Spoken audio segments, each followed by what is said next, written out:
Well, darlings. Hello, love. Hello. And hello, everyone. Ooh, what are you drinking, Hera? Red wine. I'd say it's expensive, but it's absolutely not. These are the trials of the pandemic. Cheap red wine. You know, there's a lot of good cheap red wine. There's a lot of is. wine that is cheap. Well, and I have made the discovery of the almost palatable quality of various boxes of wine, which keep for a long time, which when you're trying not to go get food items terribly often, works really well. Mm. I've had some very nice Pinot Grigio in a box.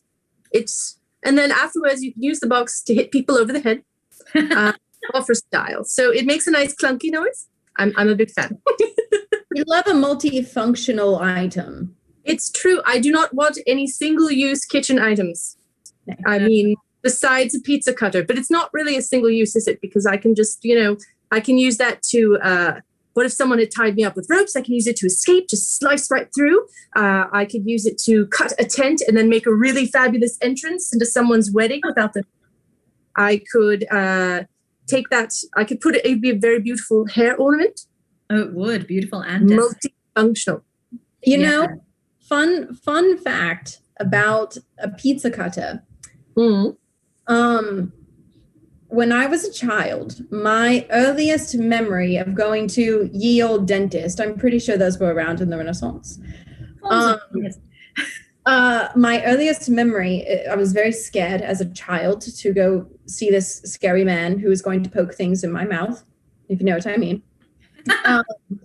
And so my memory as a child is me standing in the chair screaming bloody murder as he is holding, it's clearly my memory replaced whatever tool he was holding with a pizza cutter because I, as a child, didn't know. So I just associated it with the nearest thing I knew, which was a pizza cutter. Oh, that would be terrifying. Yes. That would be absolutely terrifying. I feel like I know what you're talking about, though. Like, it's not a tiny buzzsaw type situation, but it can look that way. I have absolutely no idea what he was actually holding. In my vivid memory, he is holding a pizza cutter. And that is what it is. I know as an adult that is not what it is. No. But that's the memory. That does explain the Great Pizza Massacre of 1602. Yes, indeed. It's lovely to see you both. Oh, absolutely. And in such an atmosphere. This is the end of Women's History Month, which I'm sure everyone watching is aware of. We also, you've got about 4 more hours in case you wish to get any of our Vixen merchandise on sale. We've got a site-wide sale of 10% off everything, and then 25% off the limited edition Vixens UnPlugged magazines, which have special photographs and special bios and fun things of us, but also lots and lots of articles that we ourselves have written. So if you're interested, pop on over there in the next 3 hours and 53 minutes and get them. But it was all in honor of Women's History Month, which of course is very important to all of us. So it's quite true. I know that I recorded a brief video earlier in the month about famous women in history that I personally am very intrigued by, and I talked about Julia Child. Oh, her perspective on cooking and how much butter you should put in things. I was just like, this is exactly what I'm trying to go for here. Also, just to have a fascinating life and also be a spy and do cool stuff. Like forge a path that no one else had forged before. No woman had forged a path like that before. yeah. Oh, interesting. And as we were discussing before we started going live on the stream, butter makes everything better. Oh, it's very true. So it does. It was sort of the secret. There were 2 secrets that I learned when I was practicing how to make really good steak, specifically on a cast iron skillet, because I do not live in, my particular piece of Vixen's HQ does not contain a grill space. So cast iron is the way to go. And there were 2 secrets to making just epic kinds of steak that I learned. One was to just buy good kinds of steak. I mean, that's rule number one. And number two was just use a lot of butter, just kind of all the time. Well, put butter in the pan and then put butter on top of it and then put more butter on top of it and then take the juicy parts and pour that back on top. More butter. And I mean, if you're eating steak, you're probably not doing it for particularly healthy reasons anyway, so you might as well go big or go home, you know? Right? I mean, now I have to, is anyone else coming to that point where you are looking within your refrigerator and going, well, let's see, I panic bought that about, however many months ago, and it's going to expire. And how many sticks of butter do I need to put in the freezer? How much baking am I really going to do? Yeah. And the answer is probably not as much as I'd like to do, but, you know. Yeah. Cooking. I will say I am one of the few people that is still on the bread train. Really? I have not bought bread in over a year. No kidding. That's amazing. And it's really fun. I'm not going to I will say, backtracking just a smidgen though. Hippolyta, how much do you know about Julia Child's secret spy life? Because the chat is very intrigued. Well, I don't know a ton about it because some of it is classified, but some of the information that came out. So while she was working, one of the things that is documented is that her team was trying to create shark repellent. And the ultimate goal is that they did fail to make the shark repellent, but the fact that program existed, they did release that information so that she's not only is she a spy working for the government, but that she was working on a secret classified shark repellent program that ultimately did fail, which was what an odd thing to have come out. Because I assume if there are other more juicy tidbits, they could not yet release them, perhaps. But that one, I think, truly tickled me. She had a fascinating life. And I know there are a lot of books written about her. And she also wrote about herself as well. So there's information to be had. She's just a very fascinating person. And very, very different from what, like she was very tall. Kitchens were made for television based on her size. So like her actual kitchen, I believe, I think it's in the Smithsonian. And it is enormous because she was a very large person, like height-wise. So it's just fascinating, that sort of thing. You don't really realize it, how much of a larger-than-life person she was, even though she had a very larger-than-life personality when you would see her. She was also a larger-than-life woman because she was over 6 feet tall. I did not know that. Mm-hmm. I didn't know any of this. I've always thought of her as like the woman who did the fancy things with the weird voice. Like that was always my awareness of her. That's really cool. Just because she went in France to learn how to do French cooking, and it was a very big deal. There were not a lot of women really allowed to do that. And then she really wanted to learn, and her husband was very supportive. And so it's just fascinating what she learned. And then she wrote the cookbook to sort of, document everything all the techniques that she had learned how to do, and to keep all of those techniques, make them more accessible to everybody else who's not going to be able to afford to go to France and go to cooking school, sort of thing. Wow. So it's, she's blazing trails. All of this information you can't get, unfortunately, in a 45-second clip. But talking about Julia Child. We do have confirmation that indeed it is at the American History Smithsonian Museum. There we go. I'll have to check that out sometime when the world opens a little bit again. Yes. And I will say, in response to your shark repellent that failed, this might be common knowledge. So if it is, sorry. Did you know when they were making one of the James Bond film? No, is it James Bond that has the rebreather? Yeah, probably. At least one of them. Maybe there's some espionage person who has a rebreather, so they can swim underwater and breathe. Essentially, the science was it would take your exhale and then switch it back into oxygen so you could breathe it again. It happens in Tomb Raider games, if that's any help. It's also very true. You don't have in one of them and you're like, this is very silly, but I'm sick of having to die or go up to the surface. So I'm glad we have It is certainly from a film. I don't remember which film. Like I said, hopefully the chat can figure that out for us. But it was apparently such a cool concept that the American government reached out to the film and was like, hey, so we really liked that thing you did. Can you make it? And they were like, oh, we're just the props department, my friend. We cannot do that. Oh, that's fantastic. I love stuff like that. I love seeing what films and shows have to like the brainstorming that they have to do to come up with very miscellaneous props. Clearly, sometimes on quite the budget.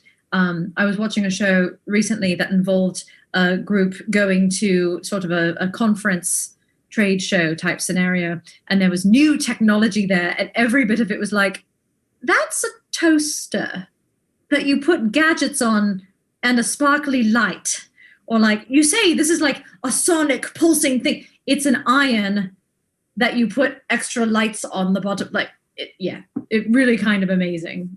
And some googly eyes. I mean, googly eyes on everything. Yes, I agree. I've been, Melanoe has gotten me into collecting crystals and such, which is rather fun for me. And I will admit that there is part of me that kind of wants to put googly eyes on every one of those stones. So I just have a little row of faces on my windowsill. It's literal pet rocks. Yeah. That's so cheerful, though. It must be so nice to see such sparkly faces to look at. Yeah, well, I haven't done one yet with a geode, but I think that would be, because then you've just got this maw, sort of like, with the googly eyes. I fully support this decision and request photo evidence when it is accomplished. I will do this. I will acknowledge that I am partly inspired by Pandora, who at an event some years ago had a bag of googly eyes with her. I think it was a wedding. We were at a wedding and she had a bag of googly eyes with her and was putting them on just like miscellany around the venue, like on the doorknob to the bathroom and on like the door stopper. There were just these two little, like, it was great fun. It's great fun. And so now I want to do that all the time. Now I'm trying to think of props that I want to incorporate into Vixen shows that could do all sorts of things that the government might want to be in on. Right?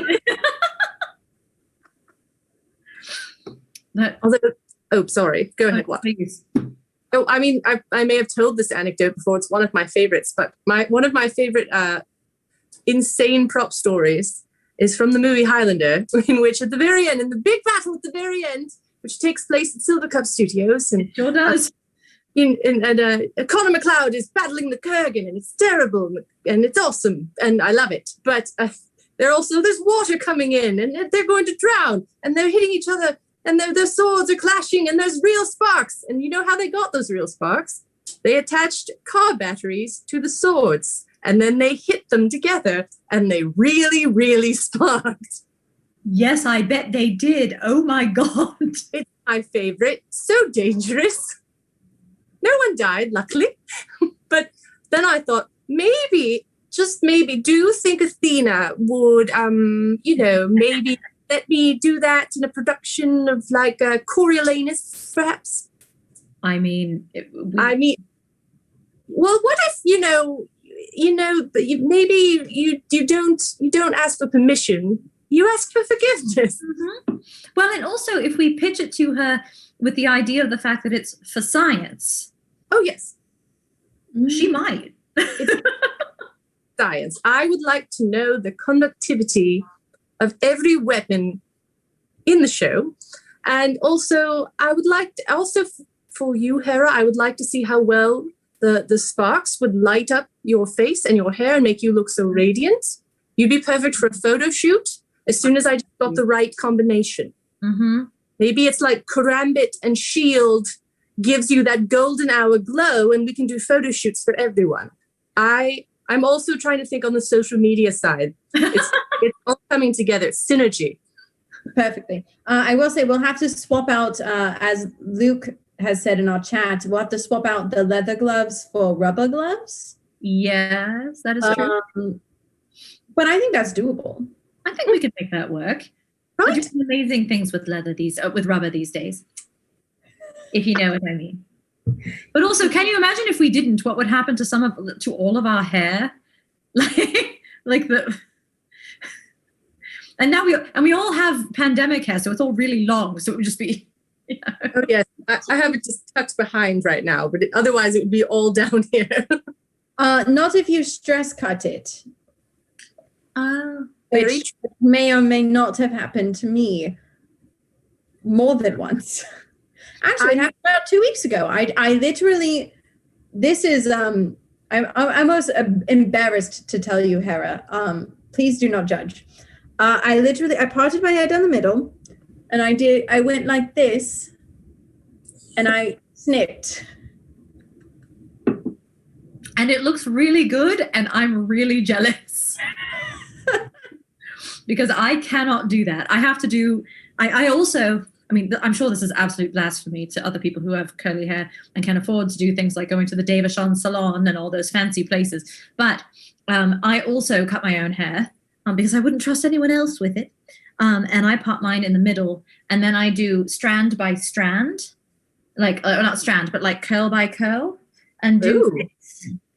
So it gets a little bit of the layered kind of thing. I have to go back in. I did this situation. Yeah. It seems fine. I mean, I did it a few times, but I only could take a little bit off at a time. My hair is very thick. So I would put it down. I would do pigtails on either side. And then I would sort of just move the tie down to right towards the end. I was trying to make them even. I would check in the mirror. I was like, all right, am my shoulders even? Am I standing correctly? Where's the hair going to sit? Then I would just choppy chop the bottom and choppy chop. Then I would look at it and go, all right, let's put another hair tie in and let's try another 2 inches. But it's still, I mean, no, it's not even doing what I want anyway today. So we may as well look at this. Look at pretty. But there's so much of it.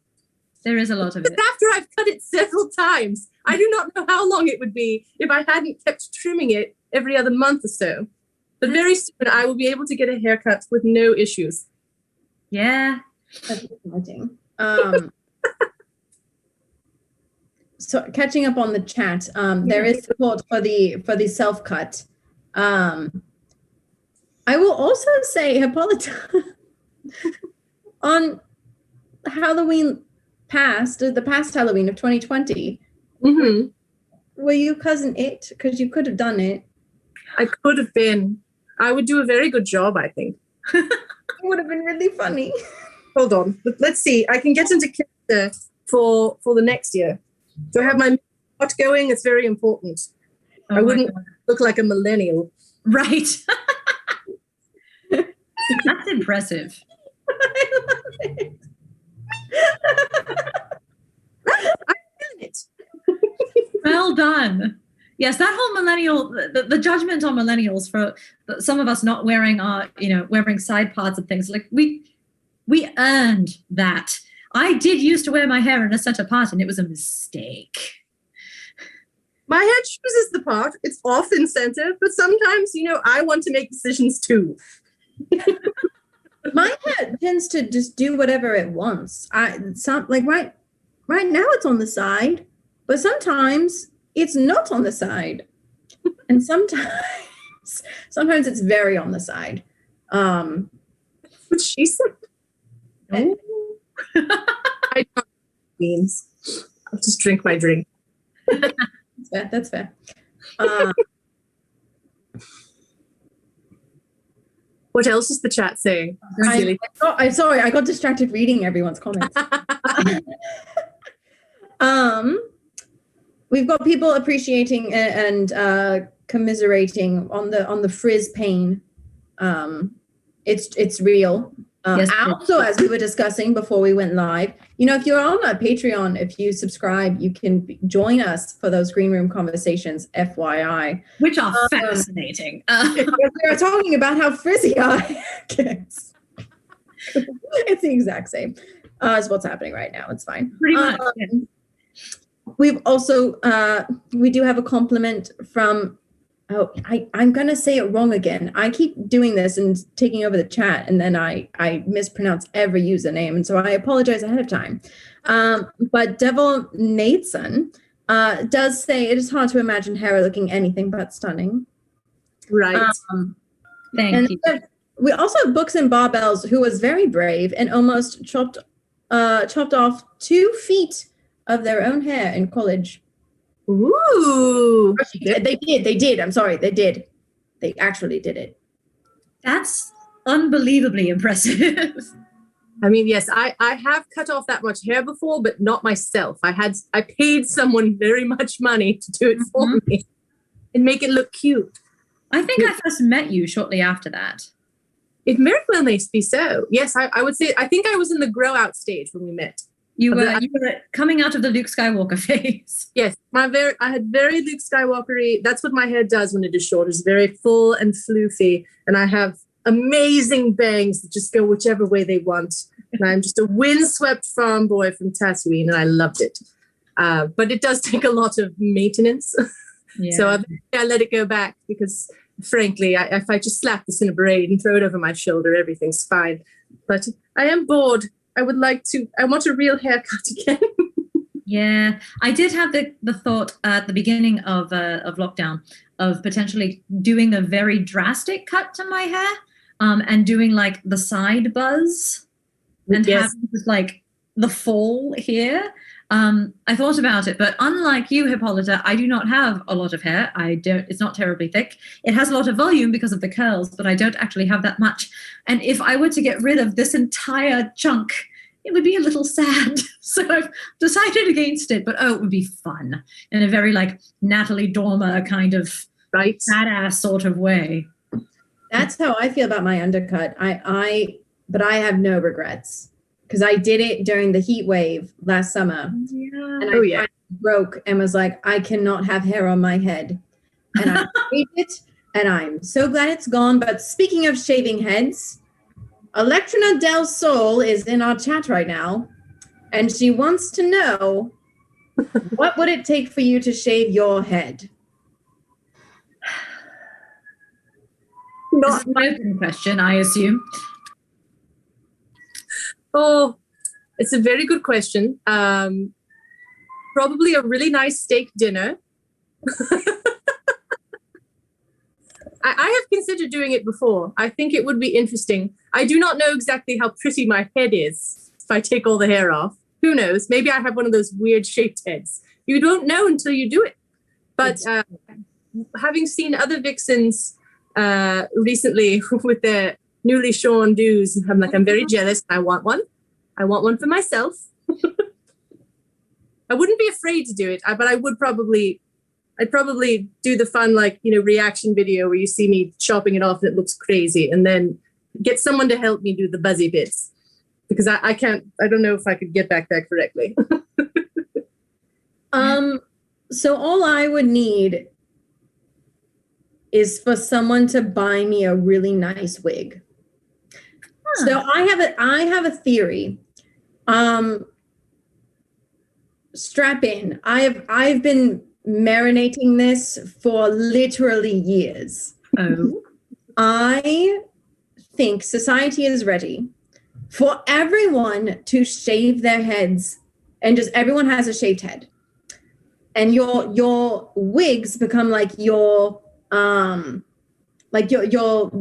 accessory. So if you're like going out with friends, when that's a thing again, you pop on your fun, like bright green wig. But then when you want to be very, very posh and very serious, you pop on the bob, and you're suddenly wearing a power suit that goes with the bob. I want that. I just need people to do it with me, and I will shave my head.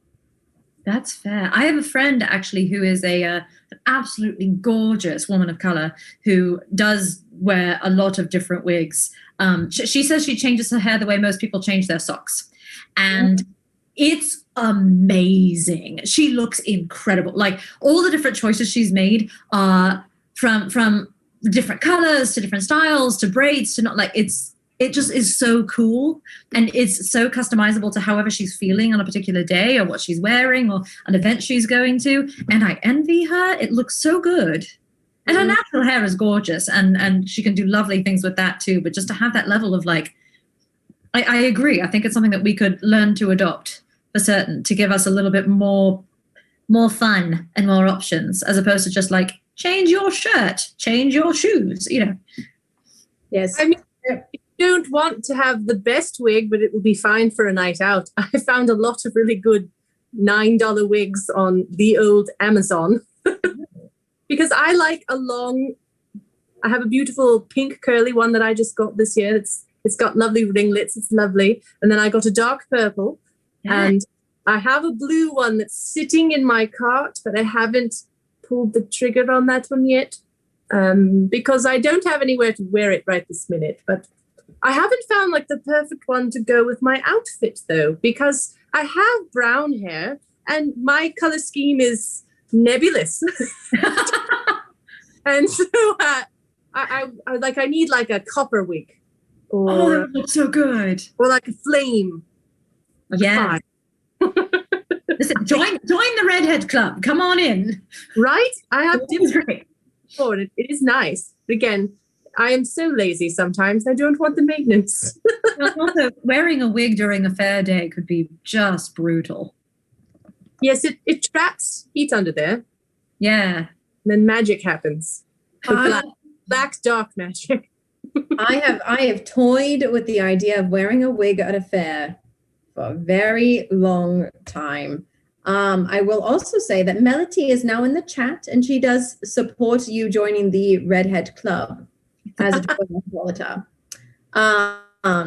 Very happy to see you, Melody. There is a question that I certainly do not know the answer to. Who is the possible princess in Wizard of Oz, I assume, who has lots of heads and wears whatever suits her that day? That's Princess Languidia. She's mom. That is a movie? I think it's Return to Oz, the Land of Oz. It's the creepy one. Yes. I have no idea what is being referenced, and I'm a little appalled. So there's the movie The Wizard of Oz that we are all familiar with, yes, with Judy Garland and the rest. But there was another one that was made kind of as a sequel that I think is called The Land of Oz, which is based on one of L. Frank Baum's other books, because he wrote 13 in total, all of which I've read, all of which are really fun and really good. But the Land of Oz movie, even the book is just a little bit darker. There's just some creepy stuff in there, like Princess Languidia being one of the least creepy.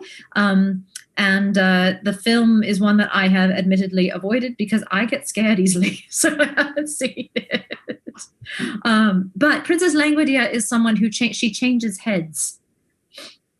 She has different heads for different moods. I think she has like 30 something in total. And it's not quite a like take the choker off and the head falls off type scenario, but she has, I think, a little ruby key that like unlocks things. She doesn't lose any like cognition or ability to function when she doesn't have the head on because, you know, Oz. But she literally can change heads and therefore change styles to suit her pleasure. The only really difficult bit is that each head comes with a slightly different personality, and they're not all good. That is mortifying. You're welcome. I had no idea. Like, I recently read Wicked for the first time. Yeah. What else are you going to do in quarantine but read books that have been sitting on your shelf for years? What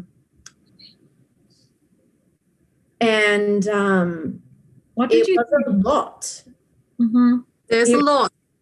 It was a lot. Mm-hmm.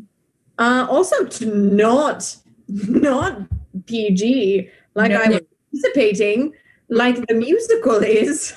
I mean, I guess it was a little darker, but like, wow, I was not ready. Yeah. In general, people tend to like either the book or the musical. And where do you fall in this?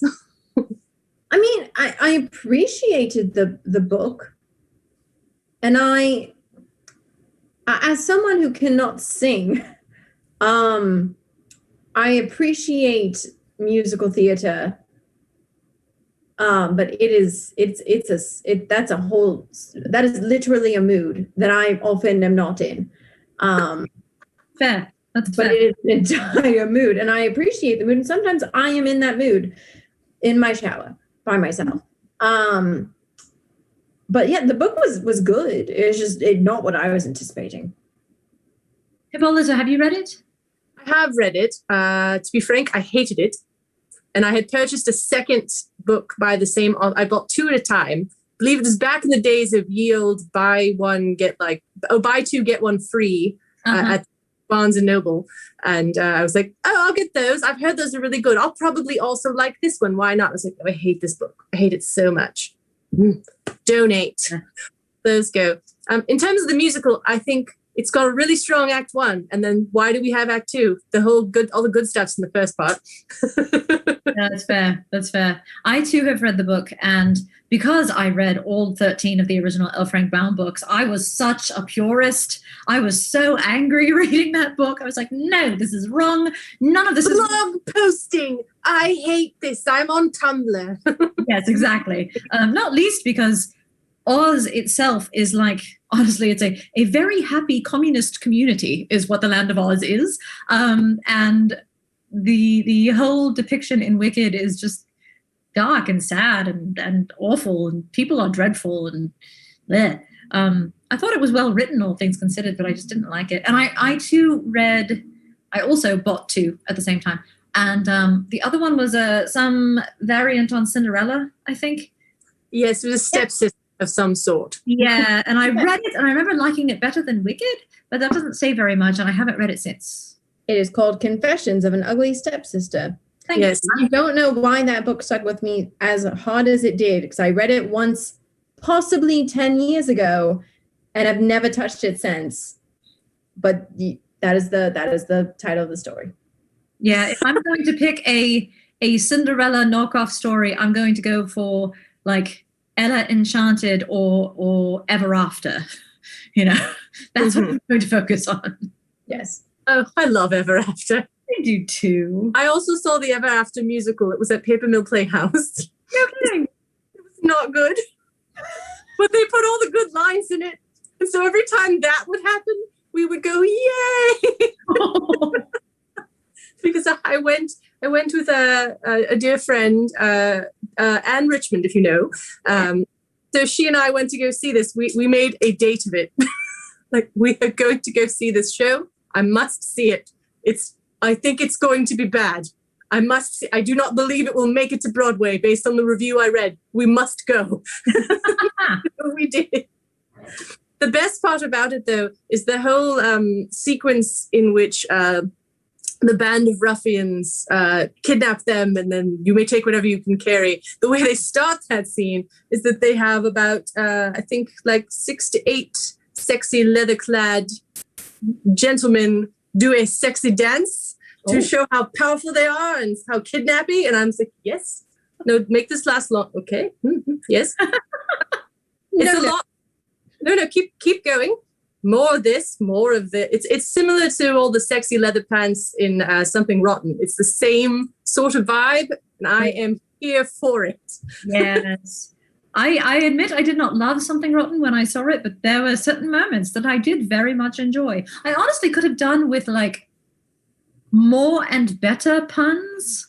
All the puns were just dreadful groaners, and I was like, you could do better than this. We have such a high standard for puns in the Vixen. I mean, you cannot be around Pandora this many years and not. She has elevated the bar for the rest of us. She is so fast. So fast. I do not understand. Like, my brain doesn't form a regular sentence as quickly as she creates a pun. Yeah, I absolutely credit her with all my studies in comedy and comedic drama type theatrical style, because she's really quick, and she is the first Vixen I was on stage with, and oh my god, did I learn quickly. You have to. She's astonishing. I miss her. I miss her a lot. Yeah. I love Pandora snuggles. I miss them. Yeah. Me too. I'm not a huge musical theatre person anymore either. I was a diehard. I was tap dance all day musical theatre type. But I do miss it. I miss being able to go to the theatre and watch something somewhat clever and mostly dumb and just enjoy it all over the place. I long for those days. They will come again soon. They will. There's so many shows I was ready to go and see right before everything had to close. So I'm hoping, fingers crossed as to what is going to reopen. So that hopefully I will get to see the stuff I really, really wanted to. But we shall see. Like what? What were you excited about? I really, really wanted to go see Jagged Little Pill. Oh, yeah. Really, really wanted to go see Hadestown, like everybody. And I really did want to go see Six because I had heard good things. And because also, I don't remember if it had closed yet, but Waitress was about to leave the theater that it was in, and it might have been closing, it might not, who knows.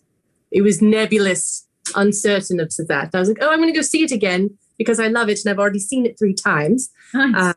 They have a rush program that you can get relatively inexpensive seats. I think they were like 40, which is not terrible. Yeah. Plus, you can buy pie while you're there. It's good. It's like this big. It's like a little tiny pie, but it was good. And also they do something in the theater so it smells like pie. It's great. That's amazing. I just want to see things. I want to see people doing things live, and I want to be doing things live. It is not this.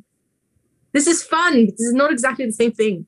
No. There is a lot of talk about the musical Six in the chat as well. Oh, yes. I was very much looking forward to it because that all happened. It was their opening night. Oh, yeah, I didn't know that. They had just had previews and they're going to have opening night. It's terrible. Yeah. That blows. Oh. Right? Wow. And back then, of course, no one knew how long everything was going to take. You had hopes. We all had hopes. We all had things that were going to happen. We had plans. No plans for you. Bad. You do not get to make plans. No. I'll be honest, that was the situation with the project that I had gone off to explore as well, was that it was our opening night and we got one performance and that was it. And it sucked. Yes. It sucked a lot. But it's fine. Here we are, moving forward. I have not actually heard all of Six. I think I've come across like the initial song and then bits and pieces here and there of the other ones, but I haven't it's one of those shows that I know I need to listen to or go see at some point because it's probably going to scratch every itch and make me really happy. And I'm just being a stick in the mud and being a curmudgeon and not seeing, not paying attention. Well, see, I'm one of those stick in the muds that I do not like to see. I do not like to listen to shows before I see them because it will inevitably mess with what I think this show is about. Yeah. And I experience it first. So I haven't listened to it. But I figure based on the reviews that I read and the subject matter, I was like, well, this seems like something I would like. I should go. Look at these costumes. It looks like a RuPaul Drag Race episode with a very good budget. And the songs sound like they will be fun. I do not know what they will be about, but I'm guessing I will like it. And also subject matter. Do I know a lot about this? Yes, I do. Yeah. Apparently, according to Books and Barbells, that Six has great lifting music. So, ooh, all right. I need that. That's what I only know one song from that musical. It showed up on my Spotify recommendeds. Really? I don't get musical theater in my recommendation. Frankly, it is a lot of, I guess it does make sense that the song showed up. I get a lot of female empowerment, Ticket to the Man songs, and folk guitar. Those are the two. They mixed horribly, but that's fine. Those are the two moods. And so that showed up and I was like, this song is a whole situation. And then I looked and I saw it was from Six the Musical. Oh, that's fun. Well, now I kind of want, no, I don't. It's so difficult. Don't want to break my own personal embargo. Do you know how hard it was to not know what happens in Hamilton? I was about to say, did you manage that with Hamilton? I did. Good for you. I mean, it's not like I don't know what happens with Hamilton, but I did not know the show, and I had not heard the show, and I did not want to hear the show. I wanted to see the show. And I had to sit for a very long time outdoors when it was cold to see that show. Yeah. But then they stopped letting you do that. But before they did, we did that. Yeah, and I will say, having listened to Hamilton an awful lot before I actually got to see the show, it definitely sort of tinged the experience. I mean, the experience of seeing it was magnificent, but my ear was so trained to hearing what the soundtrack sounds like that even with most of the original cast when I saw it, it felt a little weird. Like I had to keep reminding myself that I was actually like hearing this live and like seeing it in front of me, that this was a real thing. But it was all worth it because Daveed Diggs did spit on me a little bit during the show. So, you know. You're so lucky. It's really hard to shower after that. Oh, he's so beautiful. He's so pretty. Also talk of Hadestown. Apparently, Lisa Piece of Pumpkin Pie did the same with Hadestown, but then the pandemic hit, she caved. I'm getting close to caving on that one. I think I'm going to have to. I don't know when that will happen. Yeah. I do love, though, that New York seems to be vaccinating theater workers so that this stuff can actually get back up and running. That's really cool. I'm so excited for everybody to get their shots so that I can hug them. Yeah. I will be allowed to hug people in 10 days. That is so exciting for you. No. I'm going to hug. The hugs will be so long. I'm going to make it awkward. It's going to be awkward. So awkward. But I don't think it will. I think, like, I remember the first person that I got to hug during quarantine when me and another person were on a mission to go get the thing, and we were both like, have you been tested recently? Or like maybe let us hug your hair. We've both been tested recently. We can do this. And I cried. And I could not let go. And it was like I journaled about it. Like it was a thing. So I think it won't be, long hugs are not going to be awkward. Just lovely and cathartic. Hippolyta, that was marvelous. Thank you. just going to sniff your hair for a little while. Oh, you changed that. Oh, yes. Oh, your sweater is so soft. Oh.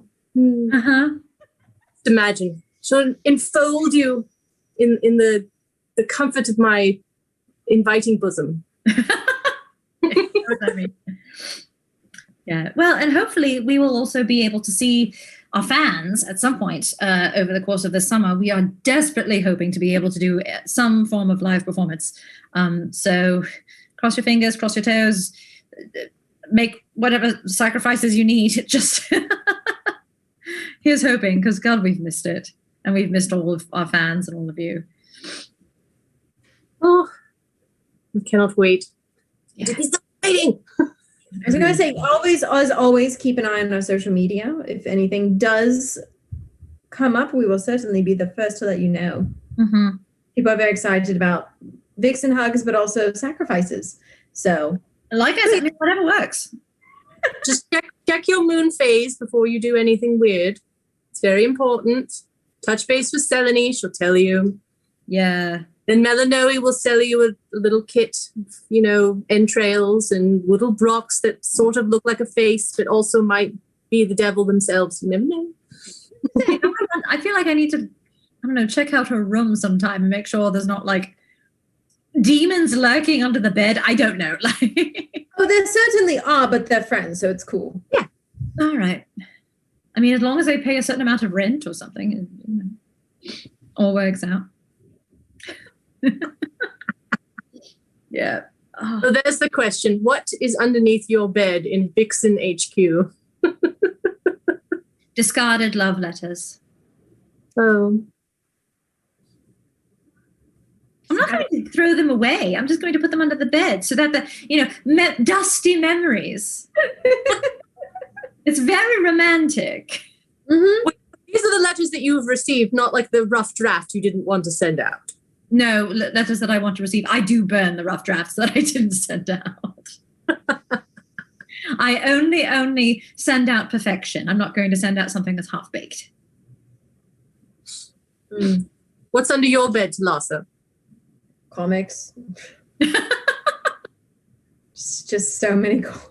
So I'm in my room. Just so many. Well, I was going to say I'll show you, but then I realized I have drawers. Because I had to get to bed with drawers. Oh yeah. There was so many. It was a mess. Well, you know that set that you bought at the beginning of the pandemic? I stole it. It's under my bed now. That's what you get for neglecting your leg day, everyone. All of you, did you buy a set of weights at the beginning? Oh, I can't go to the gym. I'm totally going to lift weights. I'm going to watch YouTube videos. Nope, they're gone under my bed. It's making my bed really, really tall. Yeah. The Princess and the Pea situation, but with like 20 pounders. Then I'm just going to crank out a few sets and get these guns looking tight. Good for you. I did not do the weight thing. I've been doing body weight related stuff, which has been fun. I've been enjoying that very much. But I'm really excited to pick up heavy things and put them down again. Right? It is the best. It is the finest of things. I miss it so much. It was really fun. I felt very powerful. Mm-hmm. Same here. I will say with the weather getting nicer, I'm getting more excited about going outside and using those borrowing other people's stuff, essentially. I was going to be like, I tried finding a cool way to phrase it, and nope, just using other people's stuff because I did not cave and buy it. So I'm just going to borrow other people's stuff. I'm just going to mooch. That's what I'm getting at. Fair enough. Or it's nice that it's warmer. You can go for walks. I've been working on my step count. It's going swimmingly. It's the end of the month. I will get to find out what my average steps for the day, like every day for the month will be. My goal is just to try to make my average steps over 5,000, which I was setting it low because there's a lot of, being inside you when you don't really want to go see people, just, for safety's sake. And so you don't get a lot of walking in. I get so much walking in. I think I'm hoping, fingers crossed, that it'll be over 9,000. Ooh. I'll find out. Good for you. It's hard, but we've reached the point in the pandemic when all of the things I was excited about a year ago are more difficult. Like we were actually talking before we got onto all of this about dinner and cooking dinner, and also with Julia Child during the course of this conversation. And I have found myself just so bored with the concept of having to make dinner every day. Like it's every day. I have to do this every day. Part of me feels like I didn't bargain for this. Like it just feels like a lot of work. I have learned that when I cook in subconsciously. I cook for all of the Vixens, so I make 13 servings. Oh my god! When it's just me eating, so I have lots of leftovers. I bet you do. All the time. So I only cook like 3 or 4 times a week, but I eat 3 meals a day. Let us be clear. That's fair. I mean, I will be real here. I forgot to cook dinner before all of this was going to happen tonight. Thought, well, what will I do? Let's see. Mac and cheese. And that is what I had for dinner. And I left half of it I had half before, and I will have half of what I wanted left over for after. And I'm going to put garlic salt on it because it's really nice. I have this very special garlic salt that I bought in Georgia at the Georgia Renaissance Festival. It's got the main ingredient is garlic, but then it also has all of this other stuff in it, and it's so tasty. I love when there's a spice booth at a festival because you will get some weird spices. But I know I'm going to do the same. I'm like, is there garlic in it? Is there salt in it? I want that one. Which is best one for this one? All right, I'll take this. Do you have more than one? Oh, you have this kind. Oh, I'll take this one as well. Yeah, and sell me this one. Yes, all these are garlic. All right, put those in here. Not to put you on the spot, Hippolyta, but do you remember the name of that spice booth? Honestly, it was more commercialized packaging that I bought it as one of the like apothecary shops. I believe I believe part of the branding is Garlic Festival. Oh, that's fun. And it was the garlic garni spice. Ooh. I will tell you, the garlic and the smoked sea salt is not worth it. You need to put it in a grinder to make it good, and it doesn't come with a grinder, so don't do that one. But if you get the chili lime garlic, it's really good. Chicken. And then there's another garlic and smoky something or other that you can use as a rub, which I put on all of my steaks. That's what I use on all my beef. But I use the chili lime on all of my chicken. And then I use the garni on all of my pasta. And then they also make a lemon one, which is very nice. But I did not buy the lemon one because I thought I probably wouldn't get quite enough use out of it. Whereas I've gone through, they do sell them in big ounce jars, about yay tall, and next to my head for emphasis. So I have gone through those as well. Well done. Sorry. Finish your thought. No. And I believe you can find, I think it's like Pat the Garlic Lady is the website you can buy from who sold it there. But and I don't know. I can find out and tell everyone later.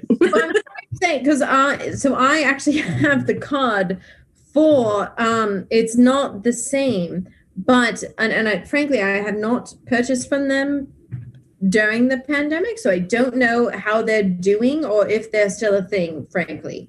But they're called Auntie Arwen's Spices. I've had those too. Also delicious. They're so good. I highly recommend, and they're very kind as well. When I met them at Connecticut.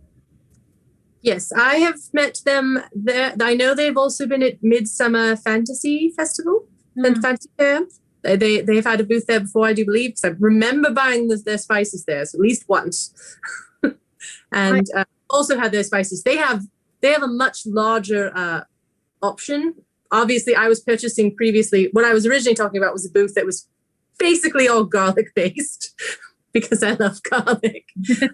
But Auntie, anything you could possibly think of, they've got a spice for it, and it is fantastic.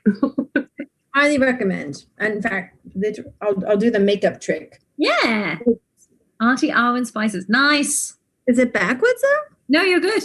I'm backwards because this platform does that for you so that you don't get weirded out seeing what you actually look like. Right. I forgot. Oh, I can't wait to be able to go from booth to booth at a fair again and spend much more money than I should. I need new earrings. I always need new earrings. Oh, I love those earrings. I do love those. These are from, I believe these are from Connecticut. Circa like 2013 or something. That was, yeah. Ooh, nice. I had a pair very like those in blue from the day when I forgot my earrings and panicked. I have several of them in multiple different colors because they weigh nothing. I only know they're there because I hear them jingle a little bit. Yeah. But they don't catch on anything, they do not hurt, and they weigh nothing.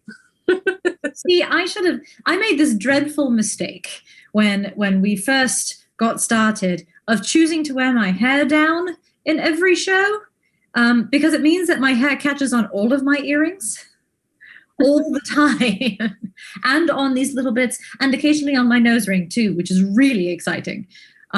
So there's always a little bit of adventure.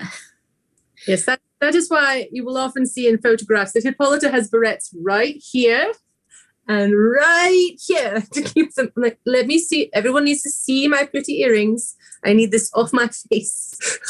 That's really clever. I was going to say, that is smart. It was like boop and boop. Look at me, I'm so pretty. And often I'll have the battle braid, but though that might slap you in the face. But I love my battle braid. We need to have like a Vixen tips and tricks. There's so many things. Get through a fair day because I never thought of that. Set yourself up for success. And I literally will change my hair depending on the weather. Yeah. Like if I know it's going to like be humid, I will just put more of it back because I'm just like, I'm not playing that game today. Or if I know it's going to rain, I'm just like, well, might as well just leave it down while they're doing anything with it. It's just going to get wet, if you know what I mean. If it is egregiously hot and humid, I will put my hair in like a French braid, like a sort of Greek French braid down here. But that's very rare. And otherwise it's just wet. But it looks great in photographs. So that's all that really matters, I suppose. Yes, your hair always looks great in photographs, no matter what. I don't know how. It's your superpower. I try. You're like Barney in How I Met Your Mother. Yeah. Oh, I haven't thought about that show in a long time. I skipped that. It keeps coming up for me recently. I don't know why. Really? Yeah, I watched some of it. I certainly didn't watch through to the end, which I know caused a certain amount of grief for a number of people, and how they ended up writing the end of that show. But the end was. I feel like there's not many shows that end great. It's hard to end a show, you know? Yeah. So, like right now, as we do hit 9 p.m. Eastern time. It's very difficult to end a show. Segue. That was super smooth.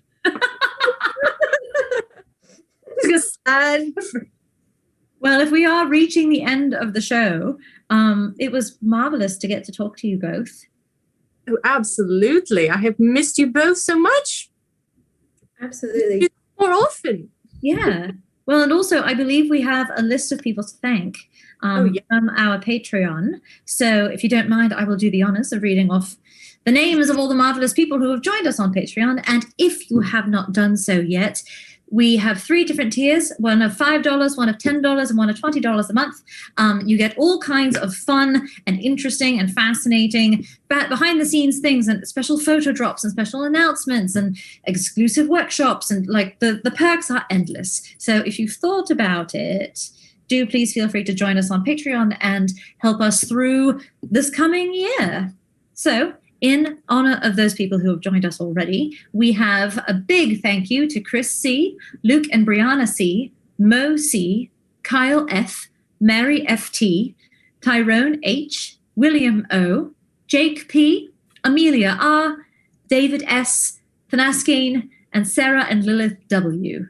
So thank you so much to all of you for joining us on Patreon and helping us continue in our various antics and shenanigans. Absolutely. So appreciated. Very I feel like I want to give you adorable little nicknames and make tiny hats for you. I support this. Please do that. Thank you for the reward. A tiny hat made by Hippolyta. They're made with love and possibly meat scraps. Who knows?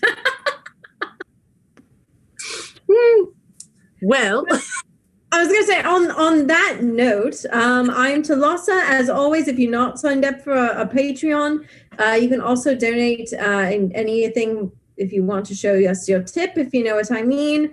Over on Venmo, we are at Vixens UnPlugged. Otherwise, keep your eyes peeled on our social media for any spicy advancements in the 2021 season. Yeah. Thank you so much for joining us, darlings. Have a wonderful evening, loves. Bye.